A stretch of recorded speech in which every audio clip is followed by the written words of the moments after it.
ആന്ധ്രയിൽ ഏകാദശി ആഘോഷ ചടങ്ങുകൾക്കിടെ അപകടം. തിക്കിലും തിരക്കിലും പെട്ട് 9 പേർ മരിച്ചു. ആന്ധ്രാപ്രദേശിലെ കാശിബുഗയിലുള്ള വെങ്കടേശ്വര സ്വാമി ക്ഷേത്രത്തിലാണ് അപകടമുണ്ടായത്. അബ്ദുൾ റഷീദ് വാർത്തയുടെ വിവരങ്ങളുമായി ചേരുകയാണ്. അബ്ദുൾ റഷീദ്, ദാരുണമായ സംഭവമാണ്. തിക്കിലും തിരക്കിലും വീണ്ടും രാജ്യത്ത് അപകടങ്ങൾ ഉണ്ടാകുന്നു എന്നത്. ഇപ്പോൾ ആന്ധ്രാപ്രദേശിൽ ഏകാദശി ആഘോഷ ചടങ്ങുകൾക്കിടെയാണ് ഈ അപകടമുണ്ടായതല്ലേ?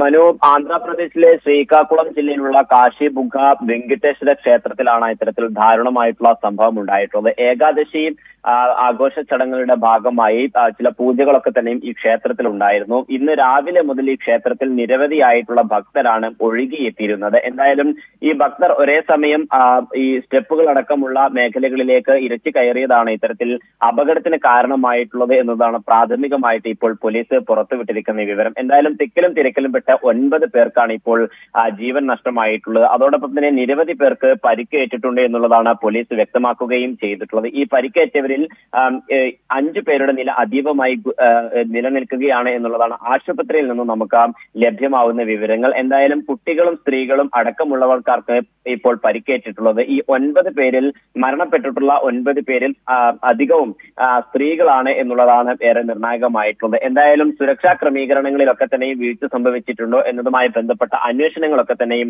ഇപ്പോൾ തുടരുകയാണ്. അതേസമയം നിലവിൽ ഈ മേഖലയിലെ സ്ഥിതികളൊക്കെ തന്നെ നിയന്ത്രണ വിധേയമാണ് എന്നുള്ളതാണ് പോലീസ് വ്യക്തമാക്കുകയും ചെയ്തിട്ടുള്ളത്. ദൃശ്യങ്ങളിൽ നിന്ന് നമുക്ക് കൃത്യമായി തന്നെ അത് മനസ്സിലാക്കാൻ സാധിക്കുകയും ചെയ്യും. ഈ സ്റ്റെപ്പുകൾ കയറി, അതായത് ക്ഷേത്രത്തിനകത്തേക്ക് ഈ പൂജകളുമായി ബന്ധപ്പെട്ടുള്ള കാര്യങ്ങളിലേക്ക് എത്തിയിട്ടുള്ള സ്ത്രീകളാണ് കൂടുതലും തിക്കിലും തിരക്കിലും പെട്ട് അപകടത്തിൽപ്പെടുന്ന സാഹചര്യത്തിലേക്ക് എത്തുകയും ചെയ്തിട്ടുള്ളത്. എന്തായാലും വയോധികരടക്കം നിരവധി ഭക്തരാണ് ഈ ആഘോഷ ചടങ്ങുകളുടെ ഭാഗമായി ഈ ക്ഷേത്രത്തിൽ എത്തിയിട്ടുള്ളത് എന്നുള്ളതാണ് മനസ്സിലാക്കാൻ സാധിക്കുന്നത്. എന്തായാലും ദാരുണമായിട്ടുള്ള സംഭവം തന്നെയാണ് ഉണ്ടായിട്ടുള്ളത്. സംഭവത്തിൽ